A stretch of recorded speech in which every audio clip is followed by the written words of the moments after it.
Big boss Malayalam season 8 അഗ്നിപരീക്ഷയിൽ വളരെ പ്രധാനപ്പെട്ട ഒരു ഘട്ടത്തിലേക്ക് കാര്യങ്ങൾ എത്തുകയാണ്. 4 പേര് കൂടി ഇന്ന് പുറത്തായിരിക്കുന്നു. സോ അഗ്നിപരീക്ഷയിൽ ഇനിയുള്ള ഓരോ എവിക്ഷൻസും വളരെ പ്രധാനമാണ്. കാരണം നമുക്ക് അവസാനം എത്തുന്ന ആളുകൾ ആരൊക്കെയാണ് എന്ന് ഏറെക്കുറെ മനസ്സിലാകുന്ന ദിവസങ്ങളിലോട്ട് പോവാണ്. അപ്പോൾ ഇപ്പോൾ ഔട്ടായിരിക്കുന്ന ആൾക്കാർ ആരൊക്കെയെന്ന് നമുക്ക് നോക്കാം. രചന എന്ന് പറയുന്ന കണ്ടസ്റ്റന്റ് ഔട്ടായിട്ടുണ്ട്, ഷിൻജിത്ത് ഔട്ടായിട്ടുണ്ട്, പ്രവീൺ ഔട്ടായിട്ടുണ്ട്, പാർവതി ഔട്ടായിട്ടുണ്ട്.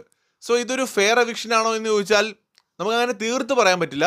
പിന്നെ എന്നിരുന്നാലും ഇപ്പോൾ ബിഗ് ബോസിലാണെങ്കിലും നമ്മൾ ഇതിനകത്ത് ഫെയർ അൺഫെയർ ഒക്കെ പറയുമ്പോൾ ബിഗ് ബോസിൻ്റെ കാര്യം തന്നെ എടുക്കാം. ബിഗ് ബോസ് നടക്കുമ്പോൾ വളരെ സ്ട്രോങ് ആയിട്ടുള്ള കണ്ടസ്റ്റൻസ് പല വീക്കിലും പുറത്തു പോകാറുണ്ട്. വളരെ ദുർബലരായിട്ടുള്ള ആളുകൾ, സേഫ് ഗെയിമേഴ്സൊക്കെ സർവൈവ് ചെയ്യാറുണ്ട്. അതുപോലെയൊക്കെ തന്നെയാണ് ഇവിടെയും. ഈ പുറത്തായതിൽ എനിക്ക് കുറച്ച് സ്ട്രോങ് ആയിട്ട് തോന്നിയത് പാർവതി ഒരു സ്ട്രോങ് പ്ലെയർ ആണെന്ന് തോന്നുന്നു. പിന്നെ ഷിൻജിത്തും വലിയ കുഴപ്പമില്ല, രചനയും അതുപോലെ വലിയ കുഴപ്പമില്ല. രചനയ്ക്ക് കുറെ കൂടെയൊക്കെ നന്നായിട്ട് സംസാരിക്കാൻ പറ്റുമായിരുന്ന ഒരാളാണ്, പക്ഷേ അങ്ങനെ ആക്റ്റീവായിട്ട് നിന്നതായിട്ട് കാണുന്നില്ല. അതുകൊണ്ടായിരിക്കാം പുറത്താക്കിയത്. പക്ഷെ പാർവതി കുറച്ച് സ്ട്രോങ് പ്ലെയർ തന്നെ ആയിരുന്നു. സോ സ്വാഭാവികമാണ്, നമുക്കിനിയുള്ള ദിവസങ്ങളിൽ ഇതിനേക്കാൾ സ്ട്രോങ് പ്ലെയേഴ്സ് ചിലപ്പോൾ ഔട്ടായേക്കാം. എന്തായാലും ഇപ്പോൾ ഈ ലാസ്റ്റ് എപ്പിസോഡിൽ 4 പേര് പുറത്തായിട്ടുണ്ട്. കൂടുതൽ അപ്ഡേറ്റ്സുമായി വീണ്ടും കാണാം.